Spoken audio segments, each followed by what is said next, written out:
E a gente está chegando num ponto mais alto da primeira parte do Paulo Estevão, né?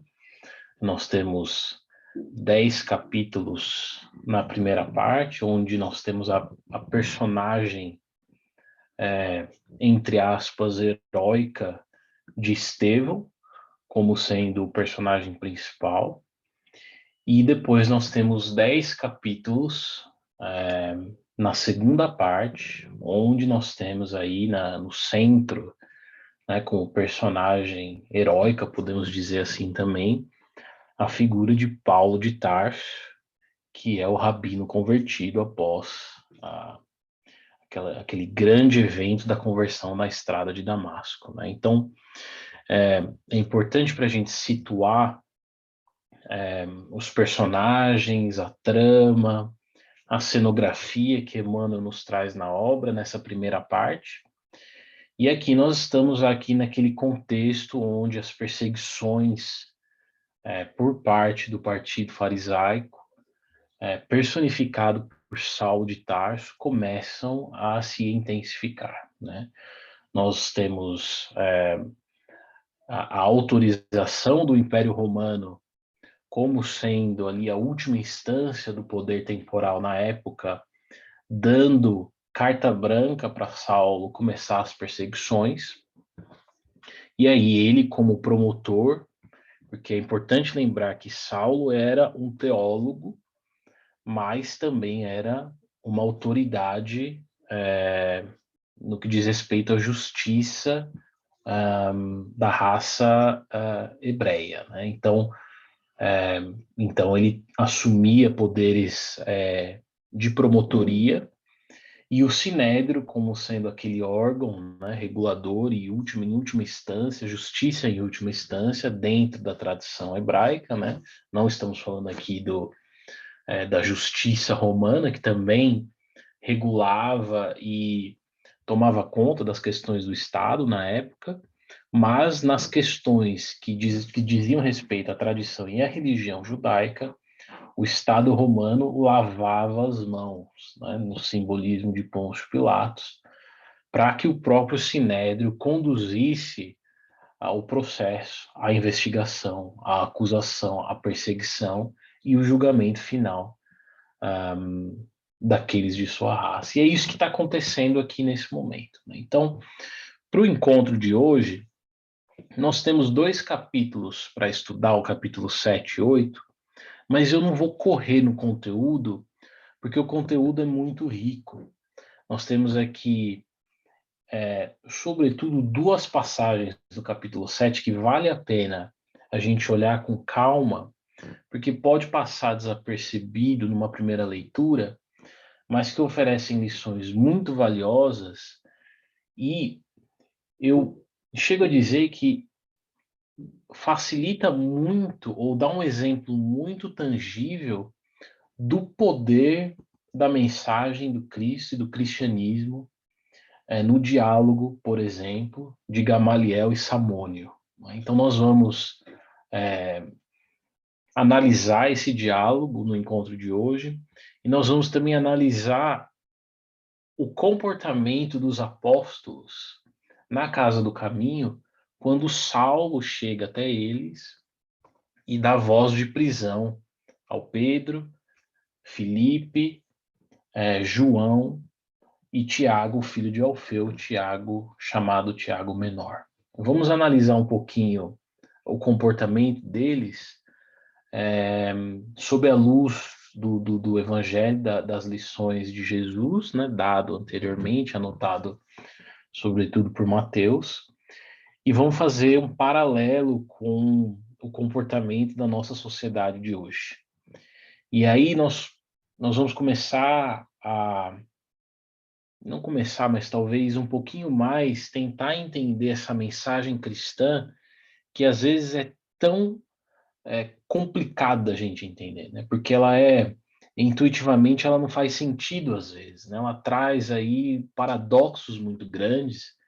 E aí, nesses dois eventos, na conversa de Gamaliel e Samônio, e na conversa, e no comportamento dos apóstolos diante do poder temporal e do poder judiciário de Saulo de Tarso, acho que vai dar alguns insights bem interessantes para a gente trazer para os dias de hoje, né? Que é sempre o objetivo dos nossos estudos, né? Lembrando que esse estudo, ele não visa a gente reviver todos os fatos do livro, né? Porque a gente não faria justiça tentando reproduzir as passagens que são tão ricas em descrição, né? A ideia aqui é que a gente extraia algumas lições e faça um contraponto com a doutrina espírita, né? E com a nossa sociedade de hoje em dia, para ver como que o exemplo dos cristãos pode nos servir de bússola, né? Força, motivação para a gente passar pelos nossos desafios com mais ferramentas, com um pouquinho de inspiração, porque são exemplos de fato atemporais. Tá bem? Então eu vou começar com um pequeno resumo dos capítulos 7 e 8, e aí depois desse resumo a gente pode parar para fazer perguntas, comentários, vocês podem usar a todo momento a função aqui do chat, ou a função de levantar a mão no Zoom, ou abrir simplesmente o microfone e fazer comentários e perguntas. E aí depois desse momento, a gente passa para os dois diálogos, Gamaliel e Samônio, e para a narrativa da prisão dos apóstolos na Casa do Caminho. Tá bem? E aí a gente encerra, provavelmente, a despeito da gente ter preparado o capítulo 8, se houver tempo, a gente pode avançar um pouquinho para o capítulo 8, onde acontece de fato a morte de Estevão, né? Mas eu acredito que eu não vou correr com o conteúdo, como disse, porque revisando o conteúdo e preparando o encontro da noite, achei muito importante que a gente desse aí um foco, uma atenção especial para essas duas passagens, tá bem? Então, se nós utilizarmos aqui essa tela para fazer um resumo dos capítulos 7 e 8, eu poderia resumir, né, os dois capítulos naquele reencontro dos personagens que fora planejado anteriormente pelo Cristo. Nós vimos, né, o trabalho que ele e os seus prepostos fizeram para trazer as personagens dos quatro cantos do mundo, mas para que eles se reunissem em Jerusalém.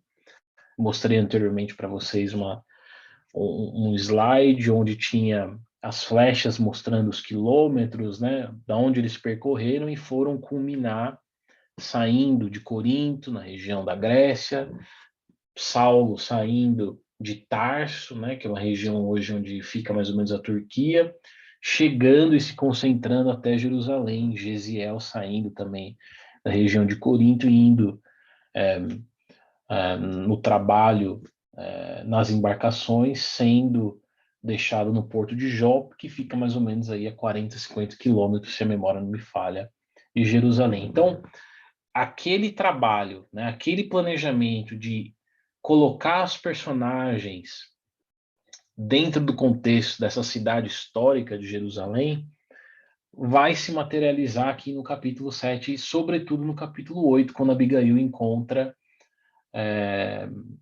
o Estevão, né, o Gesiel, mais uma vez, no seu momento derradeiro.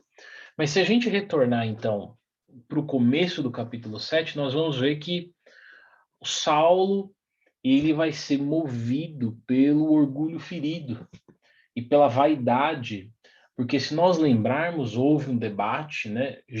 Estevão teve o direito de defesa por ser judeu dentro do Sinédrio, e aí ele travou um debate com Saulo, ganhou o debate, tanto que obteve adeptos, né, e a admiração de muitos ali no Sinédrio, inclusive depois nós vamos ver Emmanuel nos trazendo no capítulo 7 que dois judeus muito ricos, né, Oséias e Samuel, doaram as suas fortunas ou parte das suas fortunas para a Casa do Caminho, sensibilizados pela profundeza de conhecimento do Velho Testamento e a interpretação do Velho Testamento no dia a dia de Estevão naquele momento.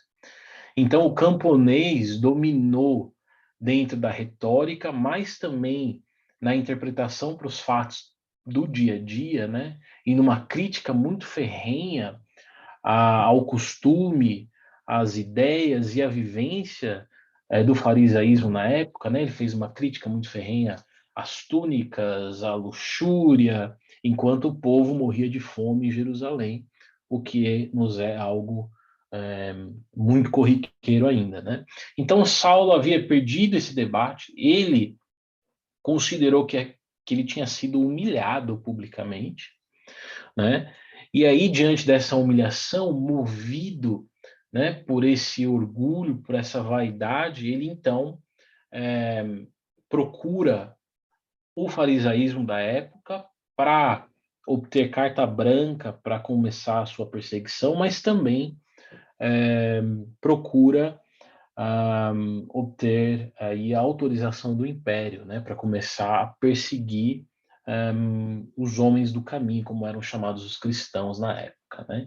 Então aqui é um marco muito importante na história, porque há um período de perseguição dos cristãos nos 300 primeiros anos, né?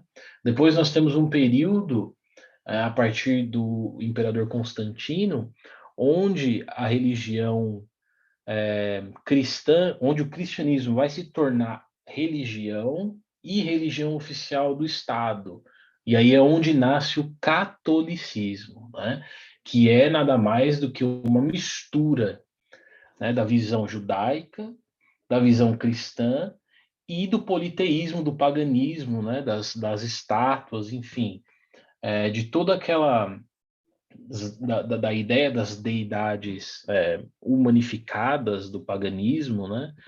E aí cria-se uma estrutura clerical, cria-se aí uma estrutura de hierarquia e o cristianismo então vira catolicismo e passa a ser a religião do Estado romano e do Império Romano, né, que vai do Oriente ao Ocidente, né, chega da Espanha até a Babilônia, mais ou menos ali no final da Turquia, por exemplo. Né? Então, Caifás, então, que era aquele sumo sacerdote que havia crucificado Cristo, nomeia Saulo para ser o chefe promotor, para fazer a defesa da lei de Moisés. Porque, se nós nos lembrarmos, Estevão tinha sido condenado porque, por duas coisas, por ter colocado Moisés acima do Cristo, isso é muito importante, para o judaísmo, Moisés é o profeta maior, e ele foi também chamado taumaturgo, né, que significa como se fosse um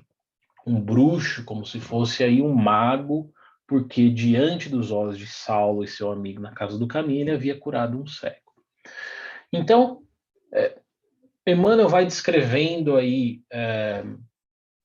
como isso foi se dando com uma riqueza de detalhes impressionante, e aí, ao mesmo tempo, Simão Pedro, convida o Rabino Gamaliel para visitar a Casa do Caminho.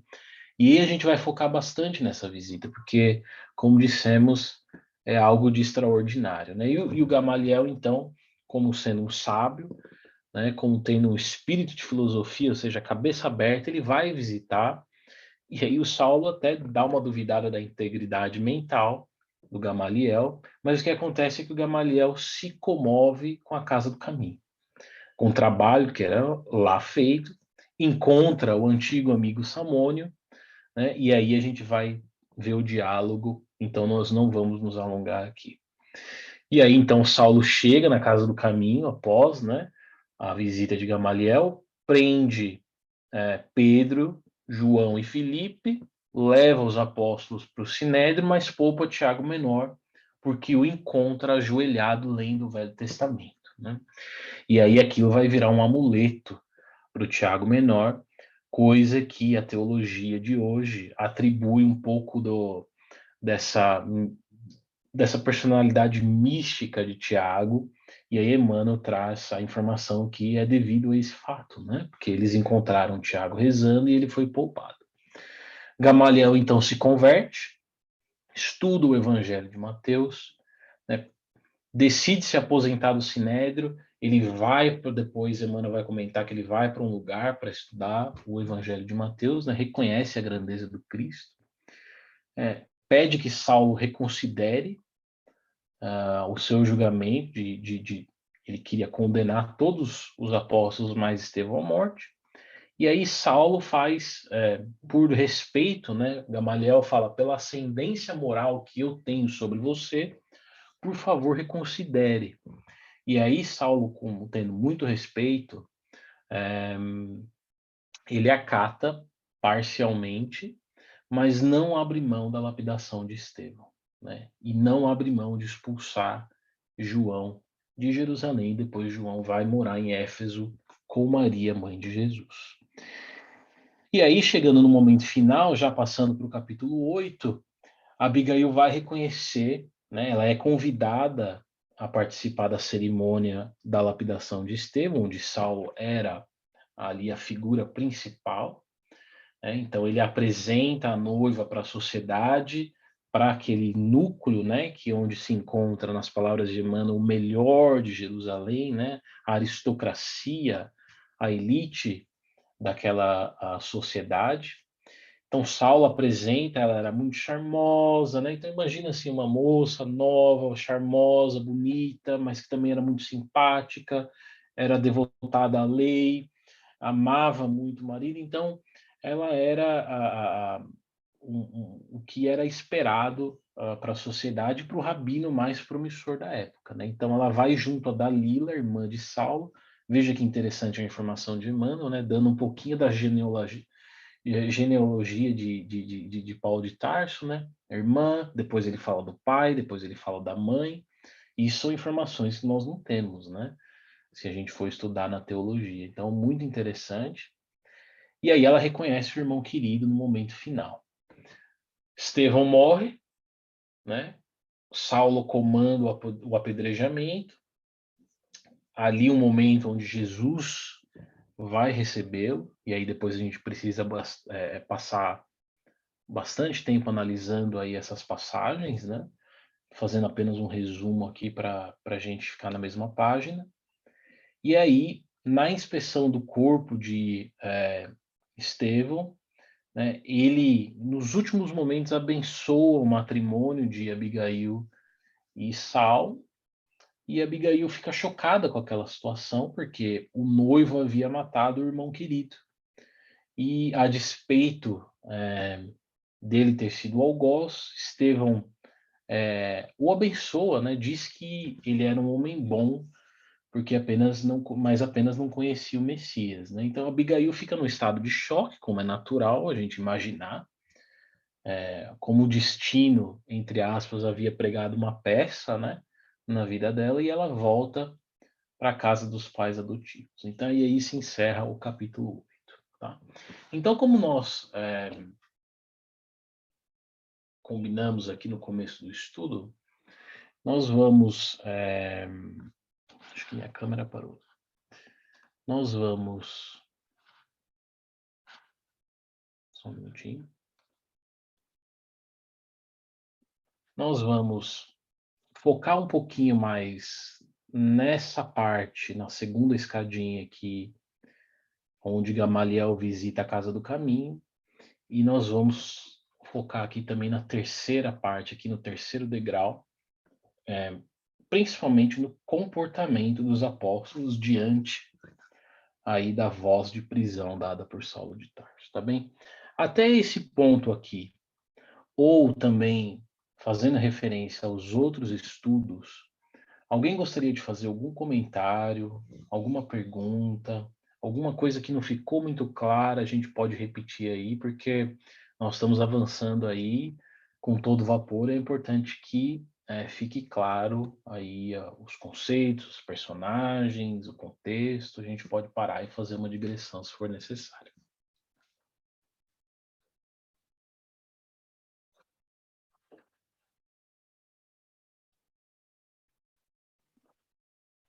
Então tá bom. Oi, Sérgio. Oi, Lu. É Luciano, tem uma perguntinha. Na verdade, um comentário. quando você falou, né, da motivação do Paulo, né, que foi realmente pela questão do orgulho e da vaidade, por se sentir humilhado em relação àquela explanação de Estevão, tem uma parte aqui no livro que fala que quando ele foi tentar angariar suporte, né, no Sinédrio para o que ele gostaria de fazer, fala que ele foi buscar a simpatia daqueles que estavam mais alinhados com a ideia dele, e não aqueles que tinham um espírito mais pacifista, ele coloca. Então, eu achei tão curioso, né? Porque se a gente também for trazer, como você disse, o objetivo é a gente sempre trazer, né, para a nossa realidade, né? Talvez a gente, em alguns momentos, também faça coisas assim, né, para justificar alguma coisa. A gente se esconde atrás de um, sei lá, um objetivo nobre como o dele, que era defender a lei, né? Então, quer dizer, ele tem lá o objetivo, a função dele.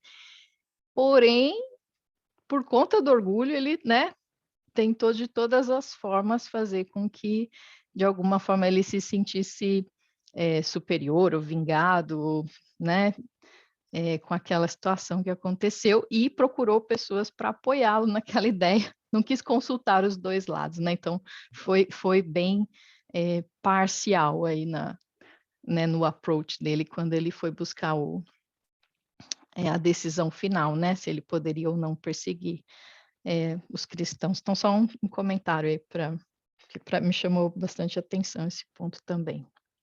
Obrigado, Lu. Bem lembrado, enriquece muito aí essa perspectiva, porque realmente, como você falou, a gente faz isso às vezes, né? A gente quer ouvir o conselho da pessoa, mas a gente quer ouvir só o conselho, a parte que nos agrada, né? E aí, quando a gente ouve o contrário, a gente tem de fazer aquela audição seletiva, né? O fenômeno que a psicologia, né, chama de viés da, é, é, viés da confirmação, né? Então, eu tenho um ponto de vista e aí eu vou buscar, desenvolvo uma visão e uma audição seletiva, eu vou buscar somente fontes, né, de coisas que confirmem o meu ponto de vista. E aí, por exemplo, todos os artigos, matérias, opiniões, né, áudios, enfim, podcasts que tragam uma visão contrária, eu não vou ouvir. O outro lado disso é a gente pensar em situações onde pessoas chegam até a gente, né? E qual que é a nossa postura quando a gente vai emitir uma opinião, né? Um conselho ou, enfim, fazer um comentário, né? Porque às vezes as pessoas chegam e a gente percebe que a pessoa só quer ouvir aquilo que ela quer ouvir, né? E qual que é a nossa postura, né? Nesse momento? Será que a gente tem a tranquilidade de dizer, trazer um outro ponto de vista? Ou será que para agradar, né, a gente vai dizer aquilo que a pessoa quer ouvir? Então fica aí para nossa reflexão, porque por vezes a gente também se encontra no papel do conselheiro, né? E aí é importante que a gente faça essa reflexão, porque reforçar uma ideia pode levar que não seja a melhor ideia, né? Que os frutos não sejam bons, pode levar aí a consequências nefastas, né? Então, fica a reflexão e agradeço muito o comentário, porque de fato é algo muito importante, né? E além do mais, veja só o que um sentimento, uma ideia, né, quando agasalhada por nós, a importância que isso cria dentro da nossa psique e quando isso sai somente da nossa casa mental, e aí ela se materializa em ação, né? Então a gente consegue ver aqui, se a gente fosse fazer um estudo aqui de forma pensamento, se nós fosse fazer um estudo aqui sobre ideia, pensamento e ação, tendo em vista aí a pensamento e vida e Emmanuel, a gente viu aqui as três cenas, né? Como se fosse num filme. Cena número 1, acontece ali o embate, né? Saulo perde e aí fica, né, humilhado, a vaidade, o orgulho fica ferido. começa a criar histórias dentro da sua cabeça. Nossa, ele me humilhou, né? Fui humilhado perante aquela sociedade. O que que as pessoas estão pensando de mim? Às vezes as pessoas não estão nem pensando nada, né? Ou às vezes estão pensando, mas não exatamente aquilo. E aí aquele filme começa a passar na nossa cabeça, né? Ou seja, saiu ali do pensamento, a ideia virou um pensamento constante. E aí, no momento onde ele vai buscar as pessoas para aconselhá-lo, mas somente as pessoas que simpatizam com ele, aquilo ganha mais força, né? Ou seja, a massa ali vai ganhando mais fermento. A gente vai botando fermento e a massa vai crescendo mais. E aí o bolo é feito no momento onde ele decide e ganha o suporte para fazer a perseguição dos cristãos, né? Então, olha só como a coisa acontece, né? Às vezes, se a gente matasse lá no começo, olha, estou pensando isso, mas talvez não seja isso, né? Talvez seja coisa da minha cabeça, bobagem. Deixa eu pensar em outra coisa, né? Então entra a questão da obsessão também. Então é muito importante isso. A gente poderia fazer aqui uma explanação inteira aí falando de forma, pensamento, né? Ação e reação, etc. Muito bem lembrado. Mais algum comentário ou pergunta? Então vamos seguir. Então agora eu vou parar de compartilhar e vou mover para o texto. E nós vamos, então, lá com Gamaliel, nós vamos chegar à casa do caminho. Então Gamaliel chegou à casa do caminho, foi recebido por Pedro. Pedro estava lá mostrando as dependências, instalações da casa do caminho, os doentes, os leprosos, né? Primeira casa de assistência filantrópica da história, né? E aí, num determinado momento, Gamaliel está vendo os leprosos e ele chega e encontra um amigo, Samônio. E aí ele fica admirado com aquela situação. Um judeu da raça, né, aristocracia pura, naquela casa ali de mendigos, né, pobres, estrupiados, coxos, né, pessoas aleijadas, órfãos. E aí você encontra ali um dos chamados seus. E isso vai ser uma lição muito grande para nós e foi para Gamaliel. Então vamos ver aqui um pouquinho do diálogo e aí a gente vai lendo e fazendo alguns comentários, tá bem? Então Gamaliel fala assim: Samônio, tu aqui? Interrogou Gamaliel admirado. Pois será possível que abandonasses Cesareia? Acho que alguém está com o microfone aberto aí, está saindo um pouquinho de eco. Ah, sois vós, senhor, respondeu o interpelado com uma lágrima nos olhos. Ainda bem que um dos meus compatrícios e amigos chegou a observar a minha grande miséria. O pranto embargou-lhe a voz, impedindo-o de continuar. Mas os teus filhos e os parentes, na posse de quem estão tuas propriedades da Samaria? Perguntava o velho mestre, ou seja, Gamaliel, perplexo. Não chores, Deus tem sempre muito a nos dar. Então o homem ficou leproso e foi abandonado pela família, basicamente, né? Decorrida a longa pausa, em que Samônio pareceu coordenar as ideias, para explicar-se, conseguiu limpar as lágrimas e prosseguir. Olha a lição agora, né, que o Samônio vai dar. Ah, Senhor, como Jó viu meu corpo apodrecer entre os confortos de minha casa. Jeová, em sua sabedoria, reservava-me longas provações. Denunciado como leproso, em vão solicitei socorro dos meus filhos, que o Criador me concedeu na mocidade. Todos me abandonaram. Os familiares deram-se pressa em partir, deixando-me sozinho. Os amigos que se banqueteavam comigo em Cesareia fugiram sem que os pudesse ver. Fiquei só e desamparado. Um dia, para a suprema desesperação da minha desdita, os executores da justiça procuraram-me para notificar a sentença cruel. Pausa. Quando uma pessoa era denunciada leprosa, ela tinha que sair da sociedade, né, ir para o Vale dos Leprosos. Lá onde Maria de Magdala, por exemplo, foi passar os últimos anos da vida, né, falando de evangelho para os leprosos.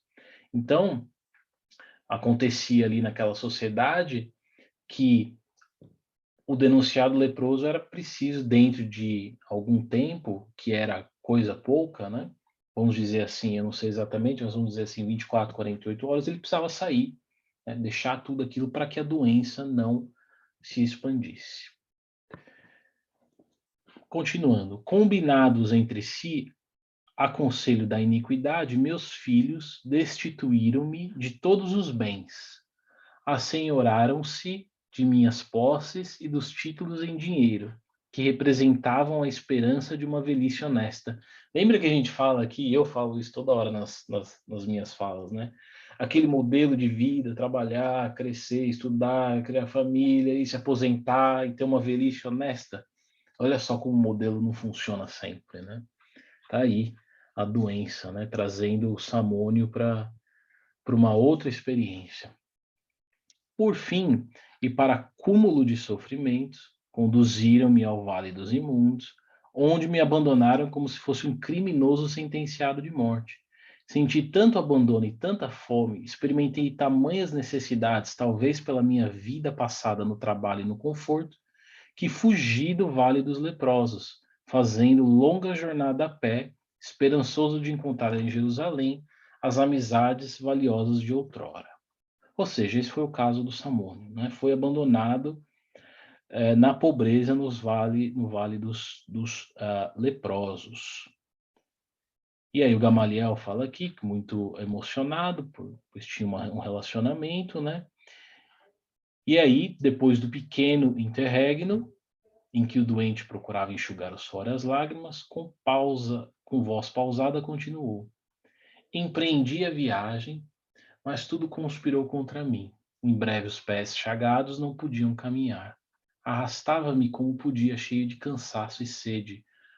Quando um carroceiro humilde, apiedado, me colheu e trouxe a esta casa, onde a dor encontra um consolo fraternal.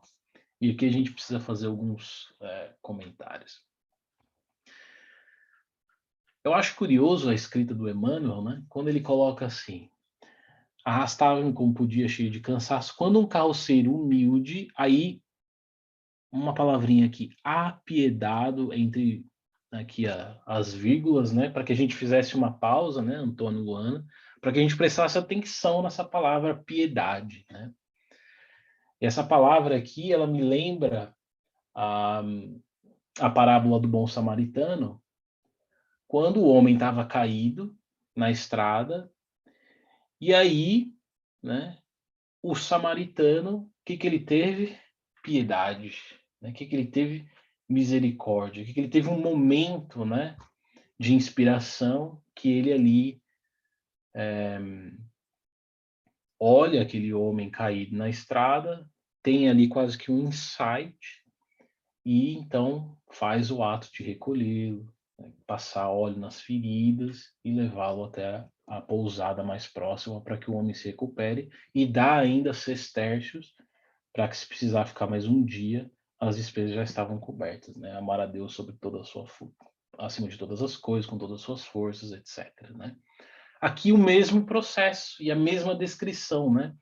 Porque o carroceiro humilde, passando por esse homem caído, há um momento onde o carroceiro e o psiquismo divino, eles se conectam, que é nesse momento de piedade. É onde a gente olha o irmão caído, e aquela piedade que não é só uma piedade de ai, coitadinho, não. É uma piedade que te compele a sair do teu estado, né, normal de vida, e fazer alguma coisa pelo homem, né? Fazer alguma coisa. É exatamente quando, trazendo para os nossos dias, quando a gente vê uma situação, por exemplo, na Ucrânia, e a gente se apieda daquelas pessoas e fala assim: meu Deus do céu, eu não posso ir até a Ucrânia, né, para ajudar ali as pessoas que estão em dificuldade. Hoje eu não tenho condições de pegar o carro e ir até a fronteira para trazer as pessoas, mas eu tenho condição, pelo menos, de recolher as roupas que eu tenho aqui em casa, que eu não uso mais, veja só, não é do necessário, é do supérfluo. E eu vou até uma pessoa que se apiedou também e está indo levar esses mantimentos, essas roupas, né? Essas coisas mínimas, mas tão necessárias para as pessoas ali na fronteira com a Ucrânia ou na própria Ucrânia, né? E os exemplos são os montes, né? Aos montes. Aqui, a lição para a gente é: quanto mais ganho de consciência a gente tem, quanto mais ganho de amor interno, mais a gente se apieda das pessoas que estão no caminho com os pés chagados. Porque o que acontece ao inverso, e é um processo muito perigoso, é a gente normalizar o sofrimento, normalizar a violência, normalizar a dor do próximo. Aquela coisa assim, se hoje a gente vê uma pessoa morta na rua, talvez, né, isso vai nos chocar. E a gente vai parar, a gente vai, de repente, se for a primeira pessoa, a gente vai chamar a polícia, uma ambulância, e aquilo vai, né, provocar uma mudança dentro do nosso dia, do nosso status quo, para que algo aconteça, para que pelo menos aquele corpo seja recolhido. Mas a normalização disso também acontece. Então, recentemente eu vi um mendigo que desencarnou dentro de uma padaria no Rio de Janeiro e as pessoas ali da administração da padaria, não sei se foi o dono ou os funcionários, o que eles fizeram? Cobriram o corpo do homem, passaram ali fizeram um círculo ali de cadeiras e mesas, né, para que isolasse aquela área e vida que segue. E aí as pessoas, é possível ver na foto, outras pessoas na padaria tomando seu café, né, comendo seu pãozinho na chapa, lendo seu jornal, outros assistindo a televisão, as pessoas comprando pão, né? Ou seja, normalizamos a morte, o sofrimento, a dor, os pés chagados. Então é importante que a gente faça um movimento contrário, um movimento de nos apiedar diante do sofrimento das pessoas, né? E aí aquele movimento que traz a mudança, né?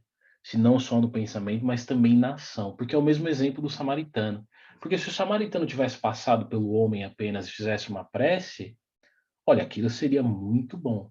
Mas muito melhor foi a prece, recolher o homem, passar óleo nas feridas e dar o dinheiro, levar o homem até a pousada e dar o dinheiro para as despesas e para mais alguns dias, se aquilo for necessário, né? Ou seja, se te pedirem que ande contigo a 100 milhas, anda 1000. Foi a recomendação do Cristo, né? Ou seja, façamos mais diante dessa situação.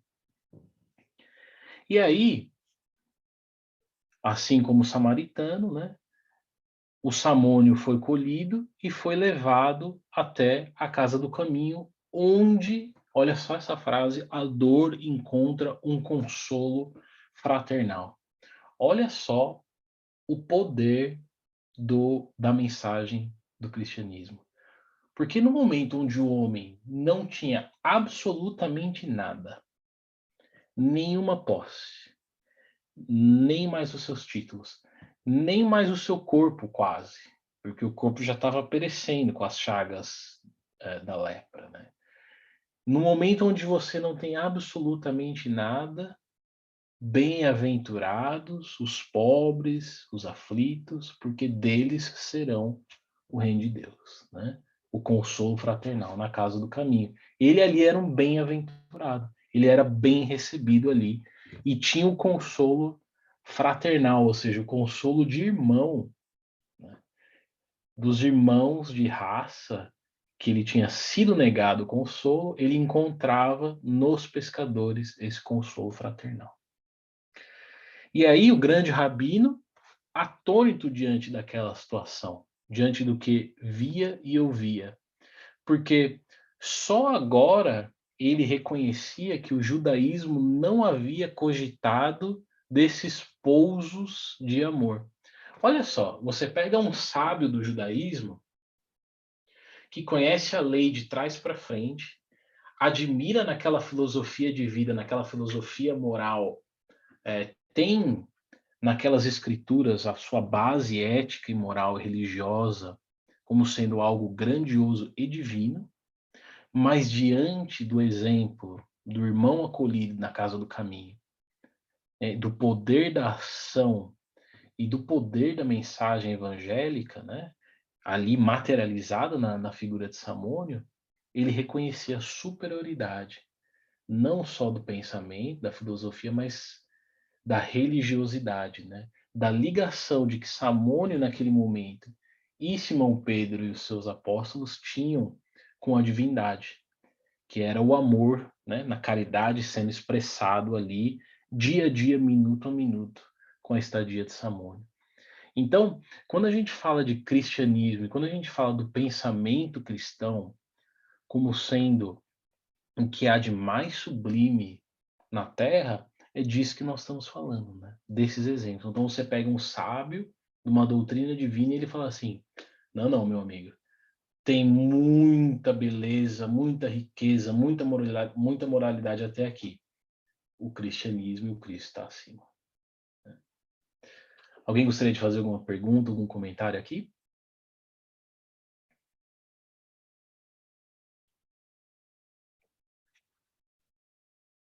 Então seguimos. E aí, ele ficou assim um pouco aturdido, não sabia como ajudar, né? E o Samônio, agradecido, né, do que Pedro tinha feito por ele, e os outros apóstolos, né? Aí chega um momento assim onde o Gamaliel vai tomar aquela espetada assim mais dura no coração, né? Ele fala assim: sim, meu amigo, tens razão para agradecer o esforço dos teus benfeitores. E aí Samônio, e também a misericórdia do Cristo, acentuou o doente com uma lágrima. Creio, ou seja, convertido, agora que o generoso profeta de Nazaré, com o testemunho de amor que nos trouxe, é o Messias prometido. O grande doutor compreendeu o êxito da nova doutrina. Aquele Jesus, desconhecido e ignorado na sociedade mais culta de Jerusalém, triunfava no coração dos infelizes, pela contribuição de amor desinteressado que trouxera aos mais deserdados da sorte. Então é isso que Jesus nos disse no Sermão da Montanha, né? Que a mensagem dele, ela ia triunfar no coração dos pobres e dos aflitos, né? E não haveria ressonância nas classes mais cultas, como nós vimos. E aí, então, Gamaliel fica um tanto admirado com aquilo, mas uma postura sempre muito discreta, muito estoica, né? E aí ele fala assim: acredito que Jesus Nazaré, de fato, foi um modelo de renúncia a prol de ideias que até hoje não pude perquirir ou compreender, mas daí considerá-lo o próprio Messias. Ou seja, ele, se por um lado reconhecia que a mensagem de Jesus era muito profunda e muito forte, ele queria fazer a própria pesquisa, que é o espírito de filosofia, né? Isso a gente precisa ter sempre, que é sempre estar aberto a, a pontos de vistas, né? A ideias, mas fazer a nossa própria pesquisa, chegar a conclusões, né? E não aceitar conclusões compradas ou emprestadas de outras pessoas.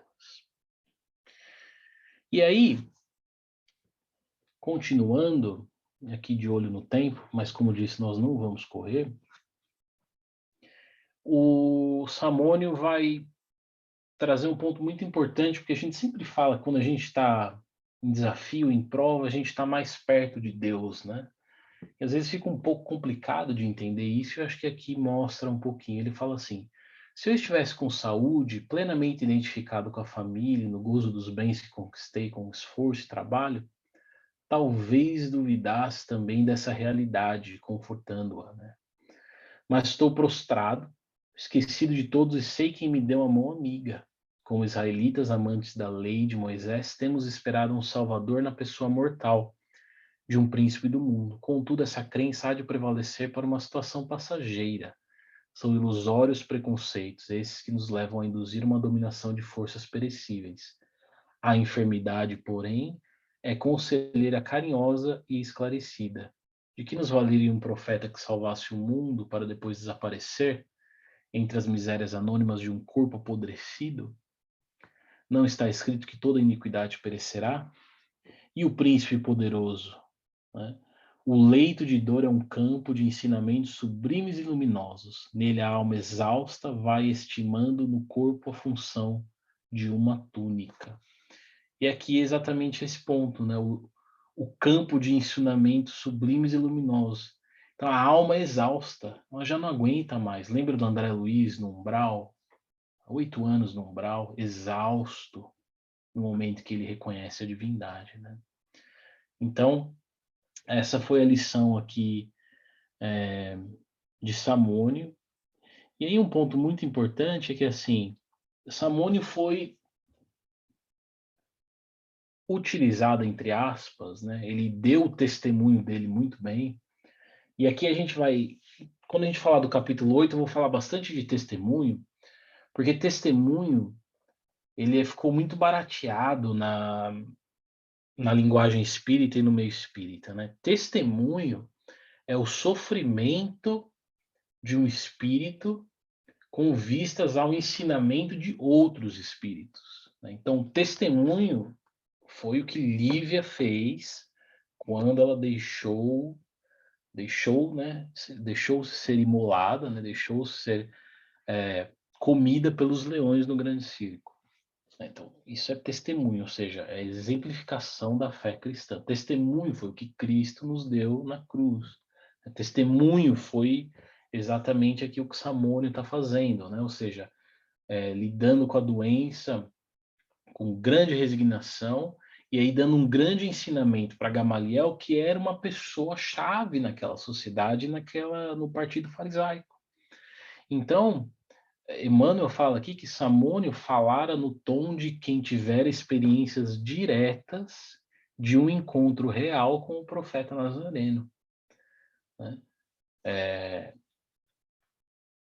Muito provavelmente aqui ele deve ter se encontrado com Cristo em sonho ou em visões ali no leito, né, onde ele falava no leito de doença com a alma exausta. E aí o encontro com Cristo provoca uma mudança tão grande nele, abala as estruturas psíquicas dele de uma maneira tão grande que ele testemunha, né, daí a ideia da palavra, testemunha a sua doença e a sua fé para esse homem singular que é Gamaliel, que vai ter uma influência brutal em Saulo, tanto que ele vai conseguir a absolvição a dos 3 apóstolos e vai colocar uma pulga tremenda na mente de Saulo, porque esse Gamaliel, e se hoje você for no judaísmo, né, lá na Yeshiva, por exemplo, em Nova York, e perguntar de Gamaliel, lá você vai encontrar homens que vão falar que Gamaliel foi um dos mais sábios de todos os tempos. É esse homem que nós estamos falando. Então, um testemunho tão importante para um homem tão importante que vai mudar o curso do cristianismo na época e os frutos até hoje, né? Então, Samônio é um desconhecido, mas foi uma grande testemunha do Cristo, trabalhador do Cristo, e cristão aí dos primeiros 300 anos, né? Então, fazendo justiça aqui também ao Samônio, nós agradecemos o testemunho dele para nós. Muito bem. Então, vamos passar aqui para a segunda parte da nossa fala, já chegando aqui Nossa, o tempo voou, né? Nós estamos aí já chegando no final da nossa fala, mas vamos analisar rapidamente o comportamento dos apóstolos diante da voz de prisão de Saulo, né? Então, Saulo obteve aí a permissão do Império e do Sinédrio para começar as perseguições, ele nomeado promotor, vai até a casa do caminho com outros homens e dá voz de prisão a Pedro. E aí Emmanuel narra que Pedro não opôs a mínima resistência. E impressionado com o temperamento pacífico que os continuadores do Nazareno testemunhavam sempre, Saulo objetou com escárnio. O mestre do caminho deve ter sido um alto modelo de inércia e covardia. Ainda não encontrei qualquer indício de dignidade nos seus discípulos, cujas faculdades de reação parecem mortas. Gente, essa é a cartilha do cristão. Essa é a maneira, o modelo de reação, porque isso aqui é muito mais ação do que reação, diante de uma acusação, diante de um processo, diante da calúnia, diante das dificuldades, é nunca reagir. Nunca reagir. Então eu não consigo imaginar o Pedro, Simão Pedro, depois que fora esclarecido que Saulo estava errado, ele fala assim: agora eu vou abrir um processo contra o irmão Paulo de Tarso, o irmão convertido Paulo de Tarso, e agora eu vou abrir um processo porque eu quero aí perdas e danos morais. Imaginou isso? Isso aí é reação, né? Isso aí é resistência. Então tá aqui a cartilha, né? A gente faça aí as nossas próprias reflexões. Mais abaixo, porque o tempo urge. Chegando então até João, apóstolo amado, né? Filho de Zebedeu, a gente estudou aí na semana passada, né?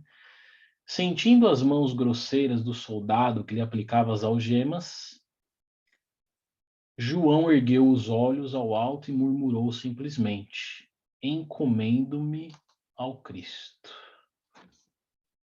Só isso. Você quer me prender? Eu sou a encomenda do Cristo, né? Eu me imolo no nome do Cristo. Então, seja feita a vontade do Cristo. Mais adiante, Filipe, outro apóstolo, deixou-se algemar sem um protesto. Suas filhas o rodearam aflitas e chorosas. Olha o que o Filipe vai falar aqui. Coragem, filhas, disse ele sem temor. Acaso seríamos superiores a Jesus, que foi perseguido e crucificado pelos homens? Então, a lógica aqui ela é muito forte, porque se Jesus foi o maior espírito que pisou na Terra, Cristo, né? Evolução nem está nesse planeta. Ele foi o arquiteto divino do planeta, e nós sabemos que o planeta existe há 4,5 bilhões de anos. Ele foi perseguido e crucificado pelos homens. Por que é que eu não quero receber uma mensagem de hater na internet? Por que que eu fico nervoso ou irritado quando alguém contraria o meu post no Facebook, né, o meu post no Instagram? Por que é que eu fico irritado quando alguém me persegue pela posição política que eu tenho? Por que é que eu fico desapontado diante da crítica ferrenha que as pessoas fazem, não pela construção, mas simplesmente pelo ato de criticar? Por que é que eu me desaponto, né? Fico decepcionado com os familiares quando eles não correspondem com as expectativas, se o próprio Cristo foi crucificado e perseguido pelos homens, né? Essa é a lógica aqui.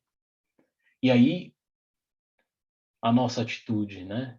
Reagir, vociferar, bravejar, ou simplesmente deixar ser preso, perseguido, humilhado, sem responder. Eu me lembro muito bem que, certa feita, quando a gente passava por uma situação de, entre aspas, perseguição nos dias de hoje dentro do movimento espírita, e veja, né, se nós olharmos capítulo de perseguições no Evangelho de Mateus, se não me engano, capítulo 12, perseguições, Jesus vai ser muito claro. A perseguição não vai ser dos pagãos, dos gentios. A perseguição vai ser dos irmãos de raça. O que significa dizer para a gente que a perseguição não vai ser das pessoas que a gente não tem contato, estranhos. Não, não, vai ser dentro da família. Vai ser dentro da Federativa Espírita, dentro do Centro Espírita, dentro do trabalho.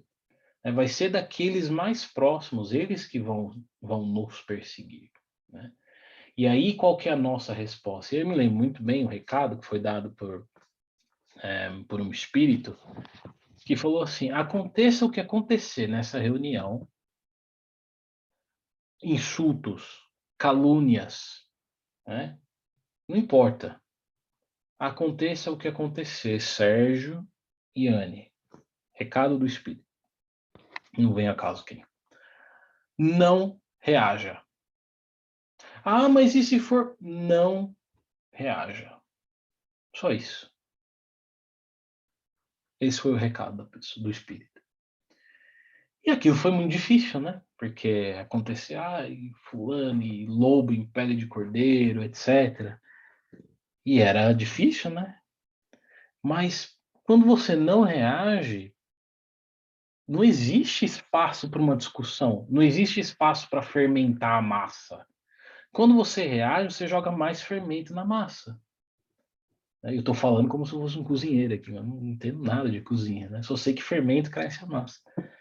Mas quando a gente reage, quando a gente quer expor o nosso ponto de vista, quando a gente quer nos defender, a gente joga mais fermento na massa, mais álcool na fogueira, né?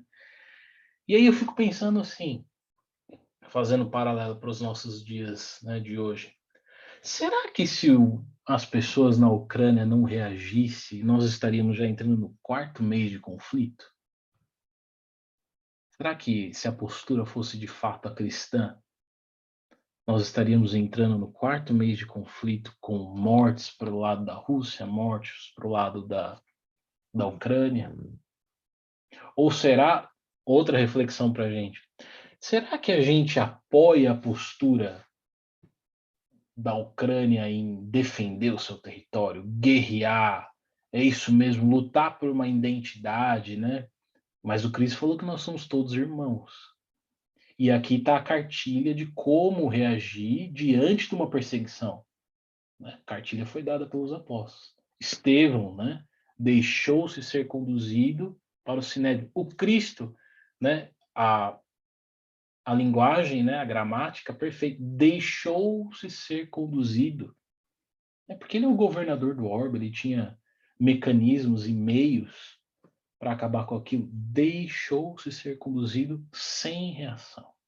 Então, será que diante do cenário de guerra que a gente vive hoje, seja na Ucrânia territorial por identidade, ou seja, guerras que acontecem dentro do lar, centro espírita e trabalho, né? Será que se a gente não jogasse mais fermento na massa, a coisa não ia aos poucos se destilando, se desfazendo, né? Então fica a reflexão para a gente, porque é muito difícil ter a postura dos apóstolos aqui. E se nós nos lembrarmos aqui, nesse momento eles já eram apóstolos, né?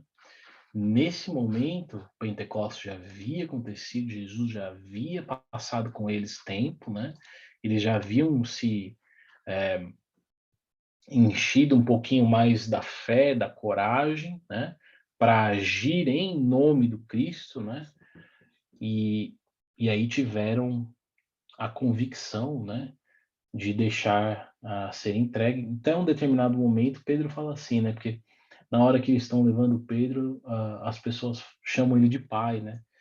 Ai, pai, onde que vai ser da gente, nós órfãos? Né? Se você morrer, aí ele fala assim, meu filho, se eu morrer, eu volto aqui para ficar com vocês, né? Eu sempre eu gosto do exemplo da Anne, mãezinha, mas se você morrer, você vem aqui na reunião mediúnica com a gente, né? Mas precisa de muita fé, precisa de muita coragem, mas a cartilha está aí. Por isso que o Paulo Estevão é um manual do trabalhador cristão e, por consequência, trabalhador espírita, porque dá os exemplos e o roteiro de como a gente deve agir diante das situações da vida, né? Seja nas guerras fratricidas que acontecem no mundo, sejam nas guerras que acontecem dentro da nossa mente. Tá bem?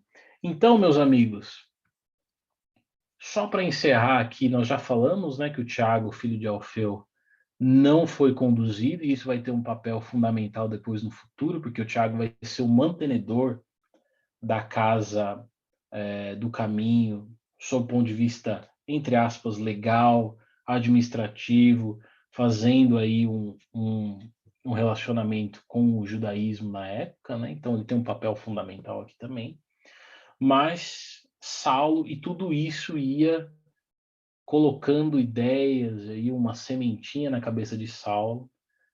Por que essas pessoas não reagem, né? Que comportamento diferente. E isso, mais do que qualquer pregação, faz com que, ou fazia com que a mensagem do Cristo, a mensagem do Evangelho, fosse se solidificando dentro do coração das pessoas e de Saulo, tá bem? Então, fica essas duas reflexões para a gente. O poder da mensagem do Cristo diante de todas as filosofias do mundo, como explicado por Samônio e reconhecido por Gamaliel. No momento onde a gente perde tudo, nós temos o Cristo.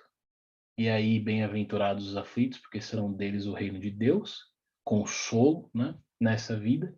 E a cartilha de como agir diante das perseguições, principalmente daqueles mais próximos da gente, aqui os irmãos de raça, a gente, os familiares, os amigos do centro, os irmãos do centro espírita, os colegas de trabalho, etc.